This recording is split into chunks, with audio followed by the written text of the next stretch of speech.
আব্বা গো, ও আব্বা, আহ আব্বা জান, তুমি তোমার নিজের স্বপ্ন শখ আলার সব দুলে মিশিয়ে দিয়া কি পরিমাণ কষ্টটা না করলা আব্বা তোমার লাইফে। তুমি বহুদিন পর রিয়েলাইজ করতে পারতেছি আমি নিজের সন্তান, নিজের পরিবার, নিজের আত্মীয় স্বজন সবাইকে খুশি রাখার লাইগা কি পরিমাণ কষ্টটা না করলা আব্বা তোমার লাইফে। তুমি আব্বা তোমার স্বপ্ন নাই, তোমার শখ নাই, আছে, তারপরেও তোমার স্বপ্ন শখ আলাদ সব দুলে মিশাই দিয়া প্রতিনিয়ত নিজের সন্তানকে স্বপ্ন পূর্ণ করার লাগে স্ট্রাগল করে যাইতেছ।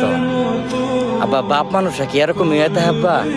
হ্যাঁ, বাপ মানুষরা কি এরকম ইয়েতে? হ্যাঁ আব্বা, চিন্তা করো না, দোয়া কইর, আল্লাহ রহম করো।